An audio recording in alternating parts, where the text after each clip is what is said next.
అధికారంలో ఉన్నప్పుడు అన్నీ బాగానే ఉంటాయి. గ్రహచారం బావుండక దిగిపోయారే అనుకోండి, అన్నీ ఎదురు దెబ్బలే, అన్నీ ఇబ్బందులే.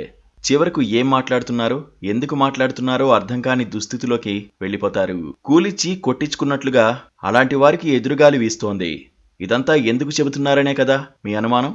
ఇప్పుడు కేసీఆర్ ఫ్యామిలీ అదే పరిస్థితిలో ఉంది. తుంటి శస్త్రచికిత్సతో కేసీఆర్ విశ్రాంతి తీసుకుంటున్న తరుణంలోనే కేటీఆర్, కవిత అసెంబ్లీ, మండలిలో ఇష్టానుసారం మాట్లాడుతూ కొత్త సమస్యలు కొని తెచ్చుకుంటున్నారు.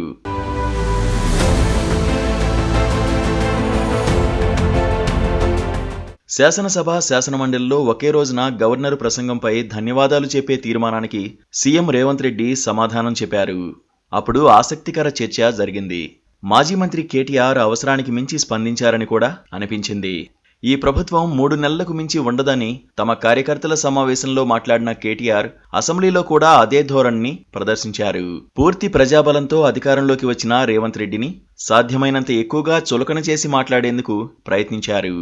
కాంగ్రెస్లో హేమహేమీలను పక్కకు నెట్టి రేవంత్ సీఎం అయ్యారని కేటీఆర్ సభాముఖంగా ఆరోపించారు. పైగా కోమటిరెడ్డి, దామోదర రాజనరసింహ, శ్రీధరబాబు లాంటి నేతలను పక్కకు నెట్టి మరీ రేవంత్ వచ్చారు అనడంలో సభలో ఉన్న కాంగ్రెస్ పార్టీ నేతలు కొంత అసహనానికి గురైన మాట వాస్తవం. చీమలు పెట్టిన పుట్టలో దూరిన పాము.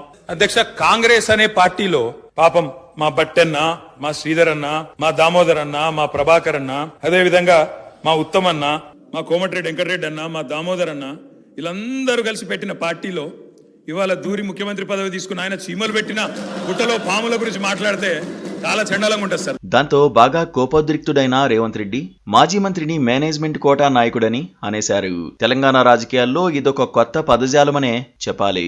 హరీష్ రావు కూడా ఏదో మాట్లాడేందుకు ప్రయత్నించారు. కేసీఆర్ ను కుటుంబ పాలన అని అన్నందుకు ఆగ్రహం చెందుతూ నెహ్రూ, ఇందిరా, రాజీవ్, సోనియా, రాహుల్ అంటూ ఏదో చెప్పబోయారు. దాంతో స్పీకర్ మైక్ కట్ చేసి సభను వాయిదా వేశారు. లేని పక్షంలో పెద్ద గందరగోళమే ఏర్పడేది. మీరు అన్నారు కదా రాత్రి 12 దాకా కూర్చుందాం, తొందర ఏమున్నది, కమాన్ లెట్ us డిస్కస్. ఎందుకు భయపడుతున్నారు? గుమ్మడికాయ దొంగ అంటే భుజాలు తడుముకున్నట్టు నా గొంతు ఎందుకు నొక్కుతున్నారు? మైక్ ఎందుకు కట్ చేస్తున్నారు? Please bear with us. KCR అసలు కుటుంబ పాలన బయటపడేది. నిజానికి కుటుంబ పాలన వద్దనే దేశంలో కాంగ్రెస్ పార్టీని పక్కన పెట్టారు అన్న వాదన ఉంది. కుటుంబ పాలనను వ్యతిరేకించే బీఆర్ఎస్ లాంటి పార్టీలే మళ్లీ అదే బాటలో నడిచాయన్న అభిప్రాయం ఉంది. ఆ సంగతి హరీష్ రావుకు తెలియంది కాదు. ఆయన అనవసర ప్రయత్నాలకు దిగారు అన్న అభిప్రాయం వ్యక్తమవుతోంది.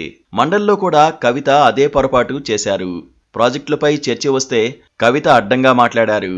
మేడిగడ్డను చూసేందుకు ప్రజాప్రతినిధులను తీసుకెళ్తామని అంటే అది టూరిస్టు స్పాట్ కాదని ఆమె చేసిన వ్యాఖ్యలు ఏ ఒక్కరికీ రుచించలేదు. ఇదేమి మాట అని అందరూ ప్రశ్నించుకున్నారు. పైగా నిపుణుల కమిటీ వేయాలని ఎలాంటి విచారణకైనా సిద్ధంగా ఉన్నామని ఆమె సవాల్ చేశారు. దాంతో మండిపోయిన రేవంత్ రెడ్డి సిట్టింగ్ జడ్జి చేత విచారణ జరిపిస్తామని సభలో ప్రకటించారు. దాంతో ఇప్పుడు కవిత గొంతులో పచ్చివెలక్కాయ పడ్డట్లయింది. పేరుకే ఆమె మేకపోతు గాంభీర్యాన్ని ప్రదర్శిస్తున్నారు. ఇది ప్రస్తుతం కేసీఆర్ కుటుంబం తీరు.